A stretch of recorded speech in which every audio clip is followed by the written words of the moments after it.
कल्पना कीजिए एक ऐसे देश की जहां केंद्र सरकार जब चाहे कानूनी तौर पर किसी भी राज्य को नक्शे से मिटा सकती है। हाँ, सुनने में थोड़ा अजीब लगता है। बिल्कुल, मतलब वो सरकार उस राज्य का नाम बदल सकती है, उसके 2 टुकड़े कर सकती है या उसकी सीमाएं घटा सकती है। सबसे बड़ी बात तो यह है कि हाँ, वो ऐसा तब भी कर सकती है जब वो राज्य खुद चीख चीख कर इसका विरोध कर रहा हो।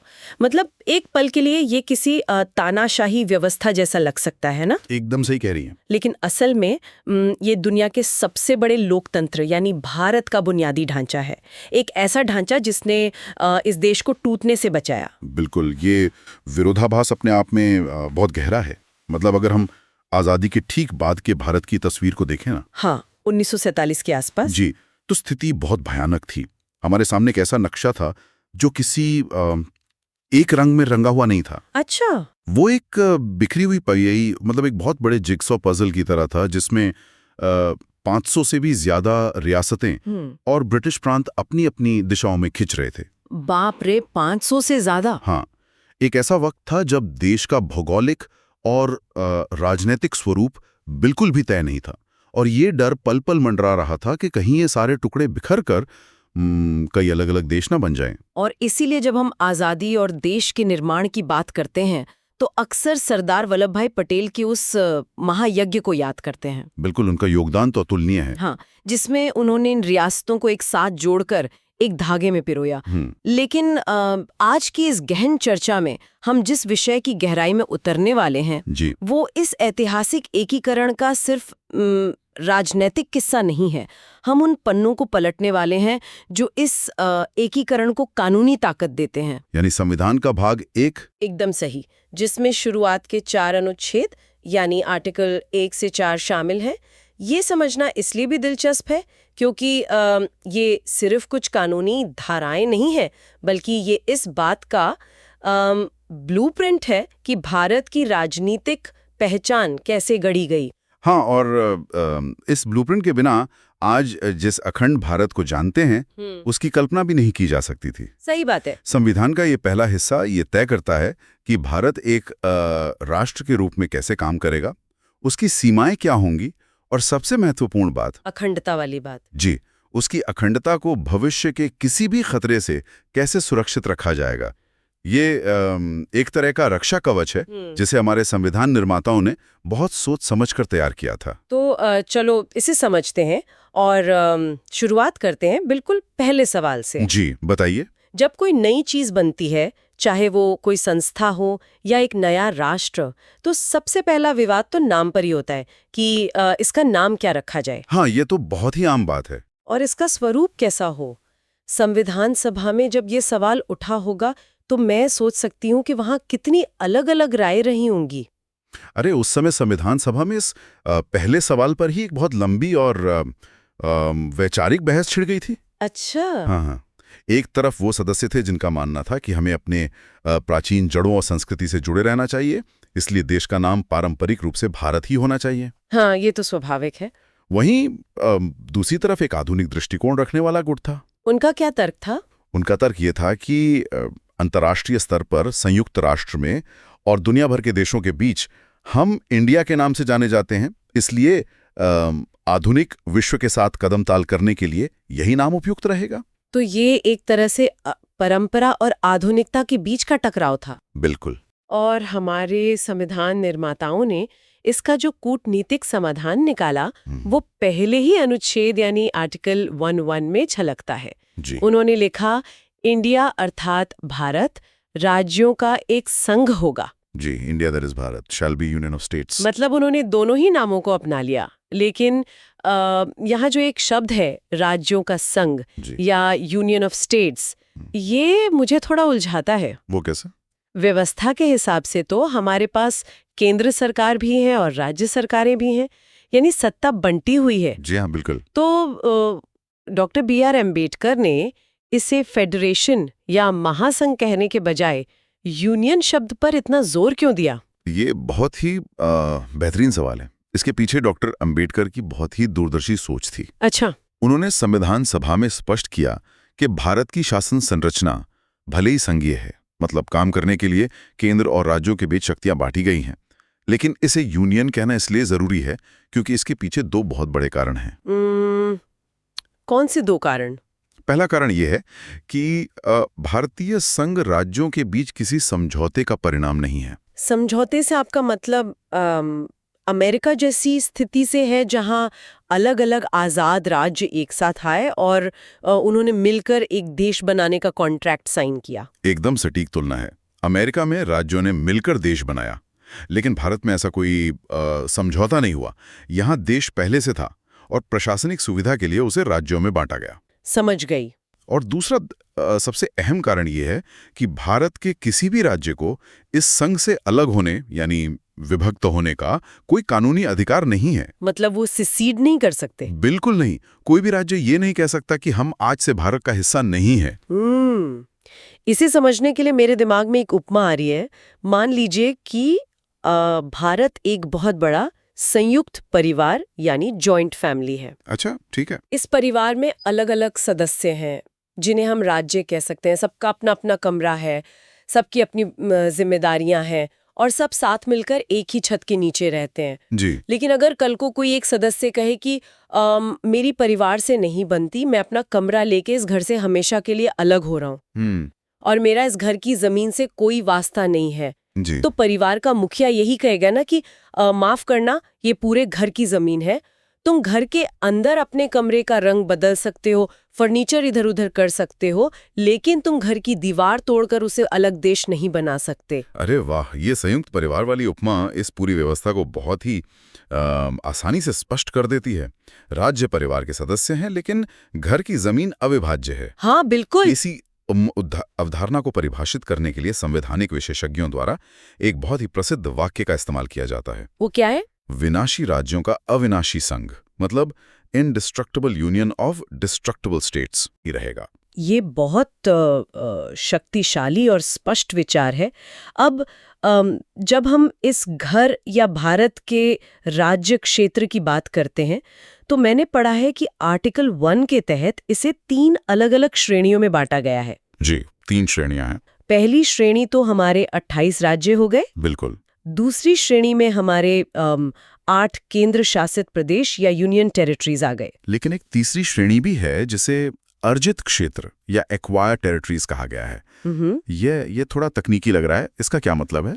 हाँ, ये श्रेणी इस बात का सबूत है कि संविधान निर्माता भविष्य को लेकर कितने सचेत थे। अर्जित क्षेत्र वे इलाके हैं जो आजादी के वक्त भारत का हिस्सा नहीं थे।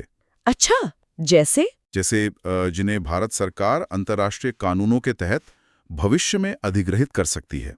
याद रखिए, 1947 के तुरंत बाद हमारे पास गोवा, पुडुचेरी या सिक्किम नहीं थे। हाँ बिल्कुल, उन पर तो पुर्तगालियों और फ्रांसीसियों का कब्जा था। जी, उन पर उनका नियंत्रण था या वे स्वतंत्र थे। बाद में कूटनीति या कार्रवाई के जरिए उन्हें भारत में शामिल किया गया। समझ गई। यहीं पर एक बहुत ही सूक्ष्म लेकिन महत्वपूर्ण कानूनी अंतर को समझना जरूरी है। आम बोलचाल में लोग भारत का संघ मतलब यूनियन ऑफ इंडिया और भारत का राज्य क्षेत्र मतलब टेरिटरी ऑफ इंडिया को एक ही मान लेते हैं। हाँ, सुनने में तो दोनों शब्दों का अर्थ एक ही लगता है, हमारा पूरा देश। लेकिन संविधान की तकनीकी भाषा में दोनों बहुत अलग हैं। जब हम संघ या यूनियन कहते हैं तो उसमें केवल पूर्ण राज्य आते हैं, यानी आज के 28 राज्य। अच्छा। हाँ, क्योंकि संघीय व्यवस्था में शक्तियों का बंटवारा केवल केंद्र और पूर्ण राज्यों के बीच होता है। ओके। लेकिन जब हम भारत का राज्य क्षेत्र कहते हैं तो उसका दायरा बहुत बड़ा हो जाता है।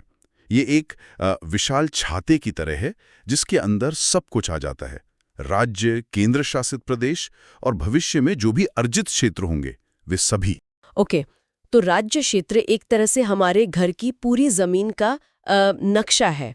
अब यहाँ से एक बहुत ही दिलचस्प सवाल उठता है। जी, पूछिए। ये तो स्पष्ट हो गया कि जो लोग इस संयुक्त परिवार का हिस्सा हैं उन्हें घर छोड़कर जाने का कोई अधिकार नहीं है। बिल्कुल नहीं। लेकिन अगर कोई बाहर का व्यक्ति, कोई बाहरी क्षेत्र जो अभी भारत का हिस्सा नहीं है, वो हमारे इस परिवार में शामिल होना चाहे तो क्या हम उसे अपना सकते हैं? इसका कानूनी रास्ता क्या है? इस स्थिति से निपटने के लिए ही संविधान में अनुच्छेद 2 को रखा गया है। आर्टिकल 2। जी, अनुच्छेद 2 संसद को 2 बहुत ही स्पष्ट और व्यापक शक्तियां देता है। पहला, नए राज्यों को भारतीय संघ में शामिल करने की शक्ति, और दूसरा, नए राज्यों को स्थापित करने की शक्ति। अच्छा। ये ध्यान रखना जरूरी है कि अनुच्छेद 2 पूरी तरह से उन क्षेत्रों पर लागू होता है जो वर्तमान में भारत का हिस्सा नहीं है। मतलब जो एकदम नए हैं। हाँ। अगर कोई विदेशी क्षेत्र किसी संधि के तहत या स्वेच्छा से भारत में मिलना चाहे तो संसद बिना किसी बड़ी बाधा के कानून बनाकर उसे अपने परिवार में शामिल कर सकती है। इसका सबसे बेहतरीन और ऐतिहासिक उदाहरण तो सिक्किम का मामला है। बिल्कुल, सिक्किम इसका सटीक उदाहरण है। जितना मैं समझ पाई हूँ, ये प्रक्रिया रातों रात नहीं हुई थी। इसमें काफी कूटनीतिक प्रयोग किए गए थे। ये एक बहुत ही जटिल प्रक्रिया थी। आजादी के बाद सिक्किम भारत का हिस्सा नहीं था, बल्कि वहां चोग्याल वंश का शासन था। हाँ। भारत केवल उसकी रक्षा, विदेशी मामलों और संचार की जिम्मेदारी संभालता था। लेकिन समय के साथ वहां की जनता में लोकतंत्र और भारत के साथ पूरी तरह जुड़ने की मांग उठने लगी। तो फिर भारत सरकार ने क्या किया? इस भावना को देखते हुए सबसे पहले 1974 में 35वां संविधान संशोधन किया गया। इसके तहत सिक्किम को एक सहयोगी राज्य, मतलब एसोसिएट स्टेट का एक अनूठा दर्जा दिया गया। लेकिन सहयोगी राज्य का कॉन्सेप्ट तो हमारे मूल संविधान के ढांचे में कहीं था ही नहीं। ये तो ऐसा हो गया कि परिवार में किसी को आधा सदस्य मान लिया जाए। एकदम सही। और शायद इसीलिए ये प्रयोग ज्यादा लंबा चला नहीं। ये व्यवस्था व्यावहारिक नहीं थी। फिर क्या हुआ? इसलिए तुरंत ही अगले साल वहां जनमत संग्रह हुआ और 1975 में 36वां संविधान संशोधन पारित करके सिक्किम को पूर्ण रूप से भारत का 22वां राज्य बना दिया गया। वाह! ये वाकया हमें ये दिखाता है कि भारत की सीमाओं का विस्तार करने या नए सदस्यों का स्वागत करने के मामले में हमारा संविधान कितना लचीला रास्ता मुहैया कराता है। जी बिल्कुल। चलिए, बाहर से किसी को घर के अंदर लाने की प्रक्रिया तो समझ आ गई, लेकिन अब सबसे संवेदनशील मुद्दे पर आते हैं, घर के अंदर की स्थिति। हाँ, ये सबसे दिलचस्प हिस्सा है। बाहरी क्षेत्रों के लिए अनुच्छेद 2 है, लेकिन जो राज्य पहले से भारत के नक्शे के भीतर मौजूद हैं, उनकी सीमाओं का क्या अंदरूनी रेखाएं भी बदली जा सकती हैं? यही वो बिंदु है जहां अनुच्छेद 3 और 4 की भूमिका शुरू होती है और जहां संविधान संसद को एक तरह की असाधारण शक्ति सौंपता है। कैसी शक्ति? अनुच्छेद 3 सीधे तौर पर संसद को यह अधिकार देता है कि वो भारत के भीतर मौजूद राज्यों की सीमाओं को फिर से परिभाषित कर सकती है। अच्छा। मतलब संसद केवल एक कानून पारित करके किसी भी राज्य से उसका कुछ क्षेत्र अलग करके एक नया राज्य बना सकती है, 2 या 2 से अधिक राज्यों को मिला सकती है, किसी राज्य का क्षेत्रफल घटा या बढ़ा सकती है, और नाम भी। हाँ, और यहां तक कि राज्य का नाम भी बदल सकती है। रुको, यहाँ मुझे थोड़ा सा रुकना होगा, क्योंकि ये बात बहुत खटक रही है। बताइए। देखिए, ये बहुत ही तीखा सवाल है और हर उस व्यक्ति के मन में आता है जो पहली बार इसे पढ़ता है। स्वाभाविक है। इसे तानाशाह जैसे रवैया माना जा सकता है, लेकिन इसे समझने के लिए हमें उस समय की ऐतिहासिक मजबूरी और इस पूरी प्रक्रिया को गहराई से देखना होगा। ऐसा नहीं है कि संसद एक दिन सुबह उठकर बिना किसी को बताए किसी राज्य का नाम या सीमा बदल देगी। तो कोई प्रोसेस है इसका? हाँ, इसकी एक अनिवार्य और स्पष्ट प्रक्रिया है। ऐसा कोई भी विधेयक, मतलब बिल, राष्ट्रपति की पूर्व अनुमति के बिना संसद में पेश ही नहीं किया जा सकता। तो क्या राष्ट्रपति अपनी अनुमति देने से पहले उस राज्य से विचार विमर्श करते हैं? बिल्कुल। राष्ट्रपति उस विधेयक को संबंधित राज्य के विधानमंडल यानी स्टेट लेजिस्लेचर के पास उनकी राय जानने के लिए भेजते हैं। अच्छा। राज्य को एक निश्चित समय सीमा के भीतर अपनी राय देनी होती है। ठीक है। लेकिन, और यहाँ सबसे बड़ी कानूनी बारीकी और आपके सवाल का मुख्य जवाब छिपा है। वो क्या?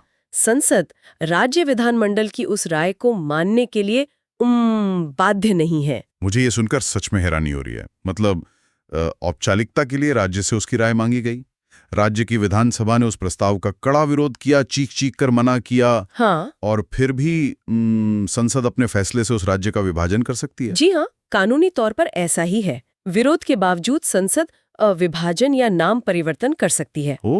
इसीलिए मैंने इसे शुरुआत में असाधारण शक्ति कहा था। इस मामले में संसद सर्वोच्च है। और इसके उदाहरण तो हमने हाल के वर्षों में कई बार देखे हैं। जी बिल्कुल। साल 2000 में उत्तर प्रदेश से अलग होकर उत्तराखंड बना, बिहार से झारखंड बना और मध्य प्रदेश से काटकर छत्तीसगढ़ का निर्माण हुआ। हाँ, और 2014 का मामला भी है। बिल्कुल, 2014 में बहुत ही विवाद और विरोध के बीच आंध्र प्रदेश को बांटकर तेलंगाना बनाया गया।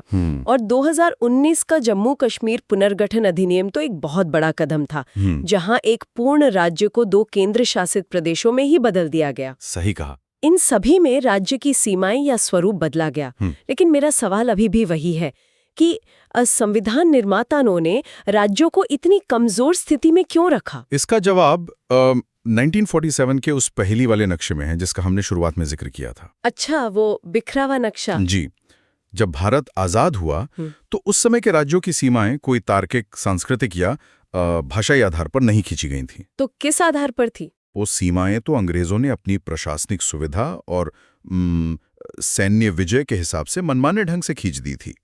संविधान निर्माताओं को पता था कि आज़ादी के बाद देश को एक व्यवस्थित और तार्किक ढांचे में ढालने के लिए इन सीमाओं को फिर से खींचना ही पड़ेगा। ओह, तो इसका मतलब है कि अगर संविधान निर्माता राज्यों को अपनी सीमाएं सुरक्षित रखने की वीटो पावर दे देते, हाँ, तो देश हमेशा उसी बेतरतीब ब्रिटिश ढांचे में फंसा रह जाता। कोई भी राज्य अपनी जमीन छोड़ने को राजी ही नहीं होता। एकदम सही। इसी गतिरोध को टालने के लिए उन्होंने एक लचीला संघ या फ्लेक्सिबल यूनियन बनाना बेहतर समझा। राष्ट्रीय एकता और प्रशासनिक सुगमता को राज्यों के अस्तित्व से ऊपर रखा गया। अब मुझे ये पूरी तस्वीर साफ हो रही है। ये तानाशाही नहीं, बल्कि एक बिखरे हुए देश को व्यवस्थित करने का एक व्यावहारिक टूल था। बिल्कुल। और इस प्रक्रिया को और भी आसान और तेज बनाने के लिए ही शायद अनुच्छेद 4 का प्रावधान किया गया। आपने बिल्कुल सही कड़ी जोड़ी है। अनुच्छेद 4 ये स्पष्ट करता है कि जब भी अनुच्छेद 2 या 3 के तहत कोई नया राज्य बने या सीमा बदले, तो उसे अनुच्छेद 368 के तहत संविधान संशोधन नहीं माना जाएगा। ये भी एक बहुत ही गजब की कानूनी व्यवस्था है। वो कैसे? मतलब संविधान की अनुसूची 1 और 4 में राज्यों के नाम और राज्यसभा की सीटों का ब्यौरा है। हाँ। अगर कोई नया राज्य बनता है तो जाहिर है उन अनुसूचियों को बदलना पड़ेगा। जी। लेकिन अनुच्छेद 4 कहता है कि इसके लिए संसद में 2/3 विशेष बहुमत की कोई जरूरत नहीं है। ये सिर्फ साधारण बहुमत से पास हो सकता है। बिल्कुल, साधारण बहुमत। यानी सदन में उपस्थित और मतदान करने वाले 50% से अधिक सदस्य। बस इतने से ही आप देश का नक्शा बदल सकते हैं। और यही वो बिंदु है जो केंद्र सरकार को राज्यों के मुकाबले इतनी मजबूत स्थिति में खड़ा करता है। कागज पर या कानूनी रूप से तो ये बहुत आसान लगता है। साधारण बहुमत लाओ, राष्ट्रपति की मंजूरी लो और राज्य बदल गया। हाँ, कागज पर तो आसान है। लेकिन अगर हम इतिहास के पन्नों को पलटे और असल जमीनी हकीकत को देखें, तो क्या मानचित्र बदलना इतना ही आसान था? बिल्कुल नहीं। आजादी के बाद राज्यों के पुनर्गठन को लेकर जो संघर्ष हुआ वो तो भावनाओं और खून पसीने से सना हुआ है। लोग अपनी जमीन और अपनी भाषा को लेकर कितने भावुक होते हैं ये हम सब जानते हैं। सही कहा। असल में जमीनी हकीकत कानूनी प्रावधानों से बहुत अलग और खौफनाक थी। ऐसा क्या हुआ था? स्वतंत्रता के समय भारत में राज्यों का जो वर्गीकरण था वो केवल प्रशासनिक सुविधा के लिए part A, B, C, D जैसी 4 श्रेणियों में बांट दिया गया था। हाँ। लेकिन आजादी के तुरंत बाद देश के अलग अलग हिस्सों से और विशेष रूप से दक्षिणी भारत से भाषाई आधार पर राज्यों के गठन की बेहद मजबूत मांग उठने लगी। भाषा के आधार पर? जी। लोगों की भावना थी कि समान भाषा बोलने वालों का अपना एक अलग राज्य होना चाहिए ताकि उनका विकास सही से हो सके। नेता इस मांग के बिल्कुल भी पक्ष में नहीं थे। बिल्कुल भी नहीं। 1948 में एसके धर की अध्यक्षता में एक आयोग बना था जिसने साफ शब्दों में कह दिया था कि राज्यों का पुनर्गठन भाषा के आधार पर नहीं बल्कि केवल प्रशासनिक सुविधा के आधार पर होना चाहिए। केवल धर आयोग ही नहीं, उसी साल 1948 में ही कांग्रेस ने अपनी तरफ से जेवीपी समिति बनाई। जेवीपी? हाँ। इस समिति के सदस्यों के नाम सुनिए। खुद जवाहरलाल नेहरू, सरदार वल्लभ भाई पटेल और पट्टाभी सीतारमैया। इन तीनों दिग्गजों ने भी भाषाई आधार को सिरे से खारिज कर दिया। लेकिन क्यों? उन्हें भाषा के आधार पर राज्य बनाने में क्या खतरा नजर आ रहा था? उनका डर बहुत जायज था। देश ने हाल ही में धर्म के आधार पर एक खूनी विभाजन देखा था। हाँ, बंटवारा। उन्हें डर था कि अब अगर भाषा के आधार पर राज्यों को बांटने लगे तो क्षेत्रीयता की भावना हावी हो जाएगी और देश फिर से कई टुकड़ों में बिखर जाएगा। राष्ट्र की अखंडता उनकी सबसे बड़ी और प्राथमिक चिंता थी। लेकिन जन भावनाओं का जो बांध था उसे वो रोक नहीं पाए।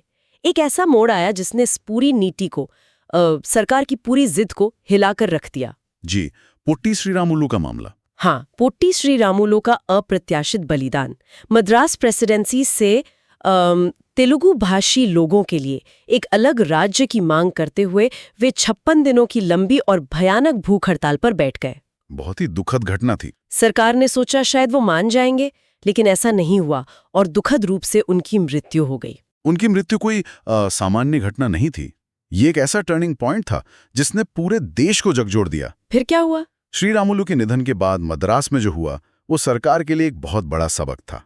वहां व्यापक स्तर पर हिंसा भड़क उठी, संपत्तियों को जलाया जाने लगा। हालात बेकाबू हो गए होंगे। बिल्कुल। हालात इतने बेकाबू हो गए कि जो नेहरू जी और पटेल जी पहले भाषाई आधार का पुरजोर विरोध कर रहे थे, उसी सरकार को मजबूर होकर झुकना पड़ा।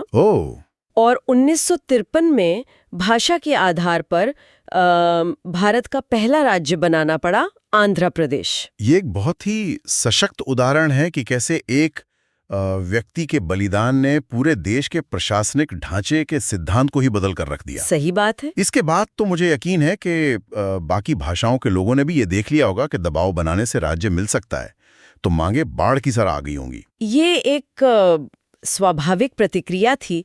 चारों तरफ से दबाव बढ़ने लगा। हाँ। इसी दबाव को देखते हुए मजबूरन 1953 में ही फजल अली आयोग का गठन किया गया। फजल अली आयोग। जी, जिसमें न्यायमूर्ति फजल अली के अलावा के.एम. पढ़निकर और एच.एन. कुंजरू शामिल थे। इस आयोग ने स्थिति का गहराई से अध्ययन किया। और क्या नतीजा निकला? इसकी सिफारिशों के आधार पर ही 1956 का ऐतिहासिक राज्य पुनर्गठन अधिनियम पारित हुआ। उस एक अधिनियम ने पुरानी ABCD श्रेणियों को पूरी तरह से साफ करते हुए भाषा और प्रशासन के संतुलन के आधार पर 14 नए राज्य और 6 केंद्र शासित प्रदेश स्थापित किए। क्या अद्भुत सफर रहा है अब तक की इस यात्रा में। हमने देखा कि अनुच्छेद 2 के तहत बाहरी जमीन को भारत में कैसे लाया जा सकता है जी। और अनुच्छेद 3 के तहत देश के अंदर ही अंदर जमीन को बांटकर साधारण बहुमत से नए राज्य कैसे बनाए जा सकते हैं। बिल्कुल। लेकिन अगर मैं इस संयुक्त परिवार वाली उपमा को थोड़ा और आगे बढ़ाऊं। हाँ, बढ़ाइए। मान लीजिए मैं अपने भाई के कमरे की दीवार खिसकाकर अपना कमरा बड़ा कर सकती हूँ, लेकिन क्या मैं अपने कमरे की खिड़की या अपने हिस्से की जमीन पड़ोसी को दे सकती हूँ? अच्छा। मेरा मतलब है, अगर भारत सरकार को अपना कोई हिस्सा, अपनी कोई जमीन किसी दूसरे देश को सौंपनी हो, तो क्या अनुच्छेद 3 के उसी साधारण बहुमत वाले हथकंडे का इस्तेमाल करके ऐसा किया जा सकता है? ये एक ऐसा कानूनी पेच है जिसने 1960 में पूरे देश में एक भारी राजनीतिक बवंडर खड़ा कर दिया था। सच में? हाँ, इस विवाद को हम बेरूबारी यूनियन केस के नाम से जानते हैं। बेरूबारी? जी। बेरूबारी पश्चिम बंगाल का एक क्षेत्र था जिसे तत्कालीन नेहरू नून समझौते के तहत पाकिस्तान, जो उस समय पूर्वी पाकिस्तान और आज का बांग्लादेश है, उसको सौंपा जाना था। तो मैं अनुमान लगाती हूँ सरकार ने सोचा होगा कि अनुच्छेद 3 के तहत साधारण बहुमत से इसे पास कर देते हैं, लेकिन मामला सुप्रीम कोर्ट पहुंच गया होगा। सुप्रीम कोर्ट ने इस पे रोक लगा दी होगी। आपका अनुमान 100% सही दिशा में है। अरे वाह। जब ये मामला राष्ट्रपति के माध्यम से सुप्रीम कोर्ट पहुंचा तो कोर्ट ने एक बहुत ही स्पष्ट और ऐतिहासिक फैसला सुनाया। क्या कहा कोर्ट ने? सुप्रीम कोर्ट ने कहा कि अनुच्छेद 3 केवल और केवल आंतरिक पुनर्गठन के लिए है। संसद भारत के नक्शे के अंदर जितनी चाहे रेखाएं खींच सकती है, मिटा सकती है। हाँ। लेकिन अनुच्छेद 3 का इस्तेमाल करके देश का 1 इंच हिस्सा भी किसी विदेशी राष्ट्र को नहीं सौंप सकती। मतलब अंदर दीवारें तोड़ना आसान है, लेकिन बाहर जमीन देना नहीं। बिल्कुल। तो फिर सरकार को वो जमीन सौंपने के लिए क्या रास्ता अपनाना पड़ा? कोर्ट ने स्पष्ट किया कि भारतीय भूभाग किसी दूसरे देश को सौंपने के लिए अनुच्छेद 368 के तहत संविधान संशोधन करना अनिवार्य होगा, जो कि साधारण बहुमत नहीं है। बिल्कुल नहीं। संविधान संशोधन कोई साधारण बहुमत नहीं होता। इसमें संसद के दोनों सदनों में विशेष बहुमत यानी 2/3 की आवश्यकता होती है, हाँ। जो कि बहुत कठिन प्रक्रिया है। समझ गए। इसी फैसले के बाद सरकार को बेरूबारी क्षेत्र पाकिस्तान को सौंपने के लिए 9वां संविधान संशोधन अधिनियम पारित करना पड़ा था। और मुझे याद आ रहा है ऐसा ही कुछ तो काफी हाल ही में भी हुआ था। आप किस मामले की बात कर रही हैं? 2015 में जब भारत और बांग्लादेश के बीच क्षेत्रों यानी एनक्लेव का आदान प्रदान हुआ था। एकदम सही पकड़ा आपने। उस आदान प्रदान में भी भारतीय भूभाग का हस्तांतरण शामिल था। हाँ। चूंकि बेरूबारी केस में सुप्रीम कोर्ट ने लकीर खींच दी थी, इसलिए वो काम भी किसी साधारण कानून से नहीं हो सकता था। उसे लागू करने के लिए संसद को बकायदा 100वां संविधान संशोधन पारित करना पड़ा था। ये पूरी व्यवस्था ये दिखाती है कि हमारे संविधान बनाने वालों ने संतुलन का कितना बेहतरीन ताना बाना बुना है। बिल्कुल। मतलब घर के अंदर के कमरों का रंग बदलना, दीवारें खिसकाना बहुत आसान रखा गया ताकि भविष्य की ज़रूरतें पूरी हो सकें। लेकिन अगर घर की 1 इंच ज़मीन भी पड़ोसी को देनी हो तो वो इतना मुश्किल कर दिया गया कि आपको पूरे परिवार के विशेष बहुमत की ज़रूरत पड़ेगी। और यही भारतीय संविधान की सबसे बड़ी खूबसूरती है। ये आंतरिक रूप से बदलावों को स्वीकार करने के लिए बेहद लचीला है, लेकिन बाहरी अखंडता और संप्रभुता के मामले में एक चट्टान की तरह मजबूत है। तो आज की इस गहन चर्चा के जो मुख्य बिंदु निकलकर सामने आए हैं उन्हें एक बार समेट लेते हैं। जी बिल्कुल। अनुच्छेद 1 हमें नाम और स्वरूप देता है, इंडिया अर्थात भारत, जो कि राज्यों का संघ होगा और जहां से अलग होने का किसी को अधिकार नहीं है। सही। अनुच्छेद 2 संसद को बाहरी क्षेत्रों को भारत में प्रवेश कराने का रास्ता देता है, जैसे सिक्किम।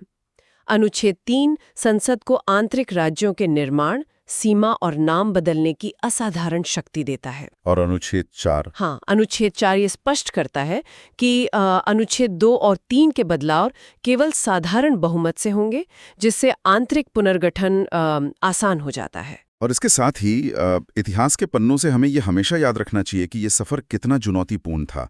भाषा के आधार पर बनने वाला पहला राज्य आंध्र प्रदेश था, जिसके पीछे एक बड़ा बलिदान था। जी। और बेरूबारी केस ने ये तय किया कि देश की ज़मीन बिना संविधान संशोधन के नहीं दी जा सकती। आज उसी लंबी यात्रा का परिणाम है कि हम 28 राज्यों और 8 केंद्र शासित प्रदेशों के एक व्यवस्थित ढांचे में रह रहे हैं। ये पूरी चर्चा ये साबित करती है कि भारत वास्तव में एक लचीला संघ है जो समय के साथ खुद को ढालना जानता है। लेकिन इस पूरी व्यवस्था के पीछे एक बहुत बड़ा विचार छिपा है। वो क्या? हमने देखा कि संविधान के अनुच्छेद 3 और 4 ने केंद्र सरकार को ये असीम शक्ति दी है कि वह मात्र एक साधारण बहुमत से किसी भी राज्य का नक्शा और उसका अस्तित्व तक बदल सकती है। हाँ, ये तो है। ये असीम शक्ति देश को टूटने से बचाने और राष्ट्रीय एकता के लिए एक ढाल का काम तो करती है। लेकिन ये सोचने वाली बात है कि क्या ये शक्ति भविष्य में राज्यों के अस्तित्व को पूरी तरह से केंद्र की राजनीतिक इच्छा शक्ति के रहमो करम पर नहीं छोड़ देती? संघीय ढांचे में केंद्र की मजबूती और राज्यों के असुरक्षा के बीच का ये संतुलन आने वाले भविष्य के लिए विचार करने योग्य एक बहुत गहरा विषय है।